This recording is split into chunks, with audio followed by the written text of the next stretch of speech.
അടുത്തുള്ള കലാകാരന്മാരിങ്ങനെ വന്ന് നിറഞ്ഞുകൊണ്ടിരിക്കുകയാണല്ലേ സൂര്യ. നമുക്കൊരു അധ്യാപകനെ കൂടി കിട്ടിയിട്ടുണ്ട്. അദ്ദേഹം നല്ലൊരു കലാകാരനാണ്, മിമിക്രി ആർട്ടിസ്റ്റ് ആണല്ലേ? അതെ. അപ്പോൾ സാറിന്റെ പേരെങ്ങനെയാ? എൻ്റെ പേര് സന്തോഷ് അഞ്ചല്. അധ്യാപകനായിട്ട് ഇപ്പോൾ 23 വർഷമായി. കലാരംഗത്ത് 30 വർഷമായി.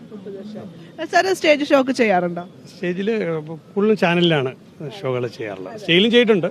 1000-ഓളം വേദികൾ കുട്ടികളോടൊപ്പം വിവിധ ഇൻട്രാക്ഷൻ, ആൻറ്റി ടുബാക്കോ, ബാലവേല വിരുദ്ധ മിമിക്രി, അങ്ങനെയുള്ള പല ചാനലിൽ ചെയ്തു. നമുക്ക് എന്തായാലും ആ ബാലവേല വിരുദ്ധ മിമിക്രി ചെയ്ത് നോക്കാം, നമ്മുടെ കേരളാവിഷ്യം പ്രേക്ഷകർക്ക് വേണ്ടിയിട്ട് വരുന്നത്. അതിനേക്കാൾ ഉപരിയായിട്ട് ഞാനിപ്പോൾ നമ്മുടെ സംസ്ഥാന കലോത്സവം നടക്കല്ലേ, അപ്പോൾ ഈ വേദിയിലേക്ക് നമ്മുടെ ജയിലറിലൂടെ വളരെ ശ്രദ്ധേയനായിട്ടുള്ള ശ്രീ വിനായകൻ ഇവിടെ എത്തിയാലെങ്ങനെ കേരളാവിഷ്യം?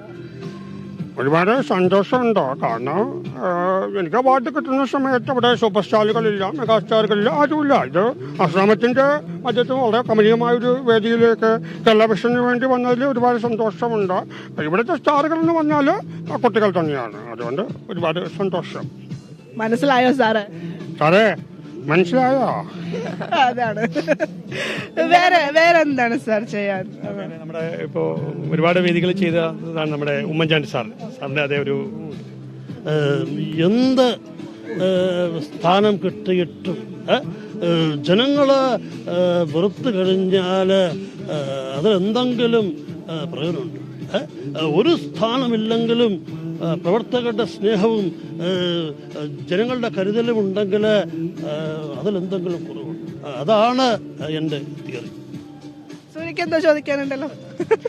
ഇന്നലെ മുതൽ നമ്മൾ ഓരോ കലാരൂപങ്ങൾ അവതരിപ്പിക്കുന്ന കുട്ടികളെ പരിചയപ്പെട്ടു വരുമായിരുന്നു. അപ്പോൾ മിമിക്രി ചെയ്യുന്ന കുട്ടികളെ ആരെയും നമുക്ക് ഇതുവരെ കിട്ടിയില്ല ഇന്നലെ. അപ്പോൾ മിമിക്രി ചെയ്യുന്ന ഒരു സാറിനെ ഇന്നിപ്പോൾ രാവിലെ നമ്മുടെ മോർണിംഗ് ഷോയിൽ കൊണ്ടുവരാൻ സാധിച്ചു. രാവിലെ താങ്കളുടെ മിമിക്രി ഞങ്ങളുടെ പ്രേക്ഷകർക്ക് കാണിച്ചു കൊടുക്കാൻ സാധിച്ചു.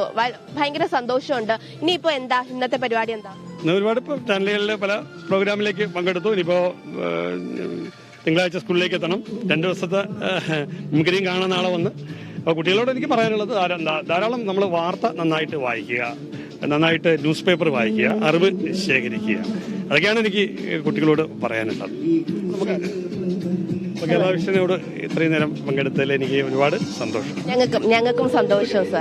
ഞങ്ങളും അതുപോലെ തന്നെയാണ്. ഭയങ്കര സന്തോഷമാണ്. കാരണം നമുക്ക് കലോത്സവ വേദികളിലേക്ക് എത്തുമ്പോൾ കുട്ടികൾ മാത്രമല്ല അധ്യാപകരും കലാകാരന്മാരാണെന്ന് അറിയുന്നതിൽ വളരെയധികം സന്തോഷം. പ്രത്യേകിച്ചും കൊല്ലത്ത് നിന്നുള്ള ആൾക്കാരൊക്കെ തന്നെ. ഇന്നലെ നമുക്ക് രാത്രിയിലൊക്കെ ഭയങ്കര റെസ്പോൺസ് ആയിരുന്നു, പാട്ട്, ഡാൻസ്, അങ്ങനെയൊക്കെ ആയിട്ട്. അപ്പൊ എന്തായാലും സാറിന്റെ ഒരു പ്രസൻസും കേരളാവിഷ്യം പ്രേക്ഷകരെ സംബന്ധിച്ചിടത്തോളം മധുരല്ല, ഇരട്ടി മധുരം തന്നെയാണ്. അപ്പൊ എല്ലാ മത്സരം കാണാനൊക്കെ സാർ. അപ്പൊ നമ്മുടെ രാവിലെ തന്നെ നമ്മളിങ്ങനെ ആ ഒരു ഓളത്തിലേക്ക് പോയിക്കൊണ്ടിരിക്കുകയാണ്. നല്ല